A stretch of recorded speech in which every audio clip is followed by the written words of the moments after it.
Hello दोस्तों, नमस्कार। मैं रोहित कुमार बिंद्रा, आप सभी का बहुत बहुत स्वागत है हमारे और आपके यूट्यूब चैनल वाईफाई मनोरंजन स्टडी में। दोस्तों, आज की इस वीडियो में इंग्लिश ग्रामर पढ़ने वाले हैं, ठीक है। और इंग्लिश ग्रामर में आपके टेंस पढ़ा रहा था, ठीक है।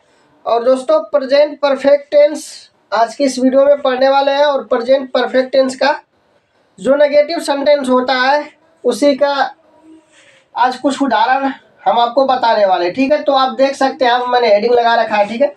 इससे पहले दोस्तों मैंने present indefinite tense, present continuous tense पूरा पढ़ाकर समाप्त कर दिया है। इसका प्लेलिस्ट मैंने बनाया है, ठीक है। प्लेलिस्ट में जाएं, आपके present indefinite tense, present continuous tense, ठीक है, का पूरा जो भी वाक्य affirmative, negative, interrogative, negative and interrogative, सभी के सभी उदाहरण और उससे सूत्र उसका जो कि, ठीक है, उदाहरण और सूत्र पूरा आपके मिल जाएगा, ठीक है। वहाँ प्लेलिस्ट में जाकर आप पढ़ सकते हैं, ठीक है। तो दोस्तों, आज की इस वीडियो में नेगेटिव सेंटेंस का कुछ उदाहरण देखेंगे और इसका सूत्र क्या वो देखने वाले, ठीक है। तो ज़्यादा बात नहीं करते हुए स्टार्ट करते हैं।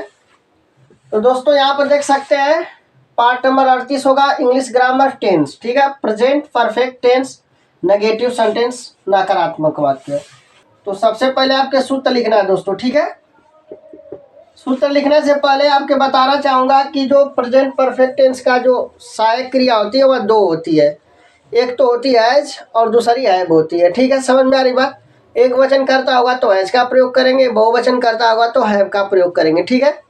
तो दोस्तों, इसका जो सूत्र बनेगा कर्ता, ठीक है, ध्यान से देखेगा दोस्तों, कर्ता धन सहायक क्रिया एज या हैव, कर्ता धन सहायक क्रिया धन नॉट, इसके बाद दोस्तों मुख्य क्रिया, मुख्य क्रिया धन B3। और दोस्तों, इसमें मुख्य क्रिया का जो तीसरा रूप लगता है, मुख्य क्रिया कौन सा रूप लगता है दोस्तों? तीसरा रूप लगता है। इतनी बात आपको याद रखना। कर्ता धन सहायक क्रिया धन नॉट धन मुख्य क्रिया धन B3 धन कर्म धन अन्य बातें, ठीक है, अन्य बातें। तो ध्यान से देखना है। सबसे पहले कर्ता लिखेंगे, इसके बाद सहायक क्रिया, इसके बाद दोस्तों नॉट लिखेंगे, इसके बाद मुख्य क्रिया, इसके बाद तीसरा रूप, मुख्य क्रिया का जो तीसरा रूप होता है उसको यहाँ पर यूज किया जाएगा, फिर कर्म, फिर अन्य बातें, ठीक है। ये तो वह नेगेटिव सेंटेंस का उदाहरण दोस्तों, ठीक है। अब इस पर उदाहरण आपके बताएंगे हम, तो ध्यान से देखिएगा दोस्तों उदाहरण, ठीक है। उदाहरण देखते हैं दोस्तों, इसका उदाहरण नंबर फर्स्ट। तो ध्यान से देखिएगा, आपके समझ में आएगा, कहीं कोई दिक्कत नहीं आएगी। उदाहरण नंबर पहला लेते हैं, ठीक है। उसने गाना नहीं गाया है, ठीक है, उसने गाना नहीं गाया है, ठीक है। तो दोस्तों ध्यान से देखिएगा, उसने गाना नहीं गाया है। मैं आपके बताना चाहूँगा प्रेजेंट परफेक्ट टेंस का जो पहचान होता है, जो भी वाक्य लिखा होगा उसको आप कैसे जानेंगे कि कौन सा टेंस है, ठीक है। तो मैं बताऊंगा कि यहाँ पर देखिए, या है मतलब आ है, ई है, ए है, अथवा चुका है, चुकी है, चुके है रहेगा, तो वह प्रेजेंट परफेक्ट टेंस के अंतर्गत आएगा, ठीक है। तो लास्ट में देखिए, या है मतलब आ है ना, जैसे उसने गाना नहीं गाया है, गाया आ रहा है ना, फिर है या, ठीक है, समझ में आ रहा है। तो इस पर आप लिख सकते हैं सी हैड, सी हैज, ठीक है दोस्तों, सी हैज नॉट, उसने गाना नहीं गाया है। यहाँ पर तो क्लियर नहीं हो रहा है कि महिला और पुरुष का पहचान नहीं हो पा रहा है, तो कोई दिक्कत नहीं भाई, यहाँ पर आप ही लगाओ या सी लगाओ, कोई दिक्कत नहीं आएगी।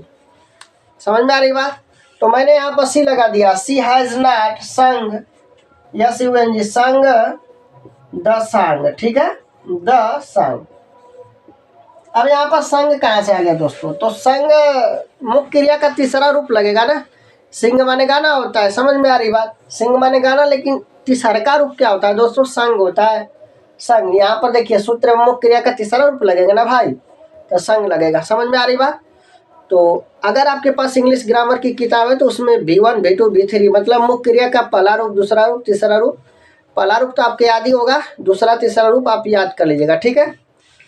देखिएगा ध्यान से, आप उदाहरण नंबर कौन सा लेते हैं दोस्तों? दूसरा। उदाहरण नंबर दूसरा आपके बताएंगे, तो ध्यान से देखना है। उदाहरण नंबर दूसरा है, बढ़ई ने कुर्सी नहीं बनाई है। बढ़ई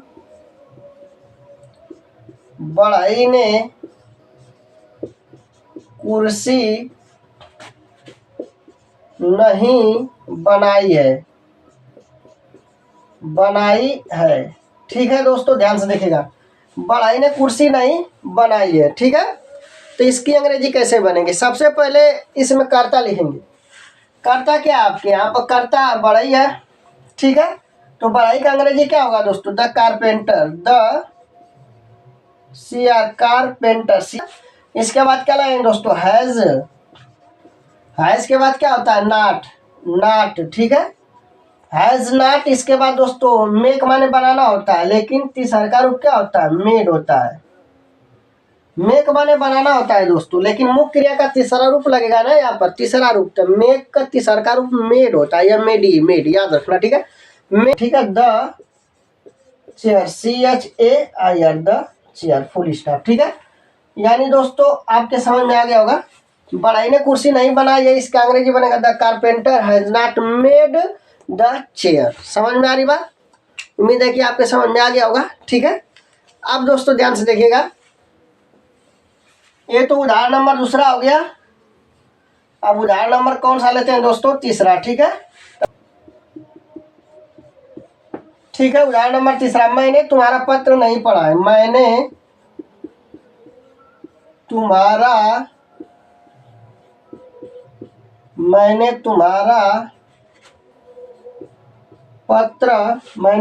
पत्र नहीं पढ़ा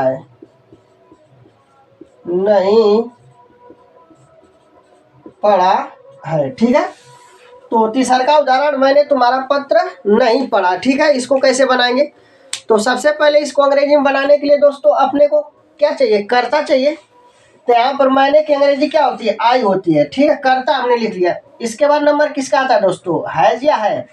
यहाँ पर आई है, तो आई के साथ हैव का प्रयोग करेंगे, क्योंकि आई बहुवचन के अंतर्गत माना जाता है, ठीक है। इसलिए यहाँ पर हैव लगाएंगे, आई हैव, ठीक है। इसके बाद नाट है, नहीं है, नाट लगाइएगा, आई हैव नाट, ठीक है दोस्तों। इसके बाद पढ़ा है, तो रीड माने पढ़ना या पढ़ा, तो इसका तीसरा रूप रीड ही होता है। रीड का जो तीसरा रूप होता है रीड ही होता है, याद रखना। तीसरा का रूप रीड का क्या होता है? रीड ही होता है दोस्तों, इतनी बात आपके याद रखना, ठीक। रीड तुम्हारा पत्र, योर लेटर, क्या लिखेंगे? Your letter, LITTR, your letter, ठीक है।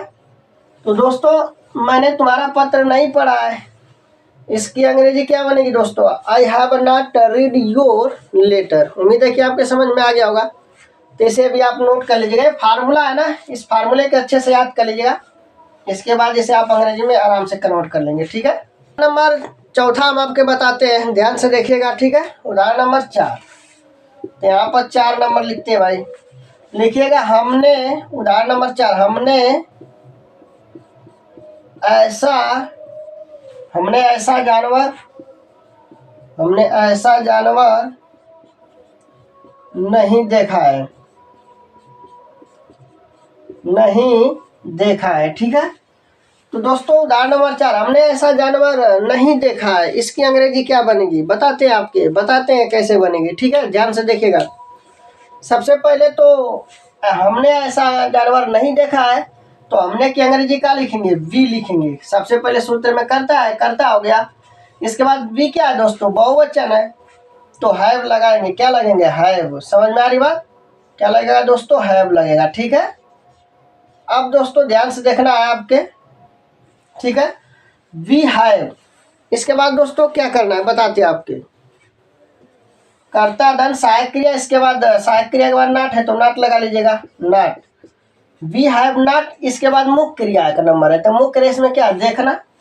तो दोस्तों देखना की जो अंग्रेजी होगी सी माने देखना होता है, लेकिन तीसरा का रूप लगाना है। यहाँ पे देखिए B3 लिखा है ना, मुख्य क्रिया का तीसरा रूप लगाना है, मतलब सी माने देखना है, तो उसका तीसरा का रूप सीन होता है, सीन मतलब सीन होता है।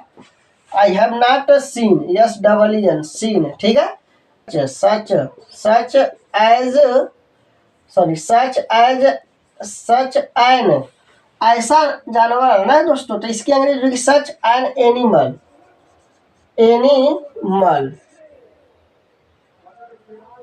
ठीक है दोस्तों। सच, सुनिए ध्यान से, ऐसा जानवर का जो अंग्रेजी होगा सच एन एनिमल लिखेंगे दोस्तों, याद रखना, ठीक है। तो हमने ऐसा जानवर नहीं देखा है, we have not seen such an animal, ठीक है। करता हूँ दोस्तों कि आज की यह वीडियो आपको अच्छा लगा होगा। यदि यह वीडियो आपको अच्छा लगा होगा तो लाइक शेयर एंड सब्सक्राइब जरूर करिएगा दोस्तों। फिर मिलते हैं अगले वीडियो में। जय हिंद, जय भारत।